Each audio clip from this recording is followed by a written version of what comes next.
Halo semuanya, perkenalkan nama saya Tiara Ramadhani dengan NIM A1D523054 dari Program Studi Administrasi Pendidikan Fakultas Keguruan dan Ilmu Pendidikan Universitas Jambi. Selamat datang di era baru pendidikan di mana kita tidak hanya berfokus pada buku dan papan tulis, tetapi pada kemampuan untuk beradaptasi dengan perubahan cepat di dunia digital. Ini disebut dengan abad ke-21. Dan pembelajaran yang telah berevolusi menjadi sesuatu yang lebih interaktif, inovatif, dan relevan dengan kebutuhan zaman. Apa itu pembelajaran abad ke-21 dan bagaimana cara kita belajar dan mengajar? Pembelajaran abad ke-21 adalah pendekatan pendidikan yang berfokus pada pengembangan keterampilan yang esensial untuk masa depan, seperti kreativitas, kolaborasi, berpikir kritis, dan literasi digital. Ini adalah kemampuan yang dibutuhkan oleh siswa untuk sukses di dunia kerja yang penuh dengan teknologi, otomatisasi, dan inovasi. Ada beberapa perbedaan antara pembelajaran abad ke-21 dan metode tradisional, di mana pada abad 21 para pendidik tidak hanya mengajarkan konten tetapi juga cara berpikir dan memecahkan masalah. Pendidikan harus mendorong siswa untuk belajar secara mandiri, bertanya, dan mengeksplorasi. Inilah yang membedakan pembelajaran abad ke-21 dari metode tradisional yang hanya mengedepankan hafalan dan ujian kemampuan akademik. Yang kedua ada integrasi teknologi, di mana penggunaan teknologi adalah bagian yang tidak terpisahkan, mulai dari internet, perangkat lunak, edukatif, dan kecerdasan buatan. Sehingga teknologi membantu memfasilitasi pembelajaran yang lebih efektif. Yang ketiga ada pengembangan soft skill. Selain kemampuan akademik, soft skills seperti komunikasi, empati, dan manajemen waktu juga sangat penting dalam pembelajaran abad ke-21. Ini adalah keterampilan yang membantu siswa beradaptasi dengan tantangan di masa depan. Yang terakhir ada kurikulum yang fleksibel dan kontekstual. Kurikulum abad ke-21 ini dirancang agar fleksibel dan relevan dengan kondisi dunia nyata, sehingga siswa belajar melalui studi kasus, situasi nyata, dan masalah yang relevan dengan kehidupan sehari-hari. Guru dalam pembelajaran abad ke-21 juga telah berubah. Guru tidak lagi hanya menjadi sumber informasi, melainkan fasilitator dan mentor. Mereka membantu siswa menemukan potensi mereka yang mendorong mereka untuk mengembangkan kemampuan berpikir kritis dan kreatif.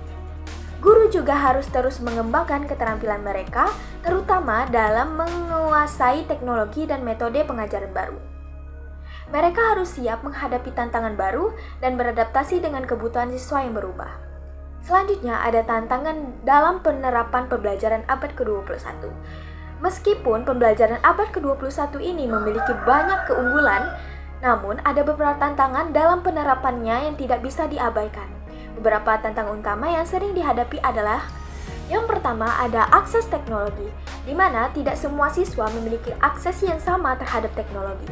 Di beberapa daerah, terdapat beberapa keterbatasan infrastruktur dan sumber daya, yang dimana itu dapat menghambat implementasi pembelajaran berbasis teknologi.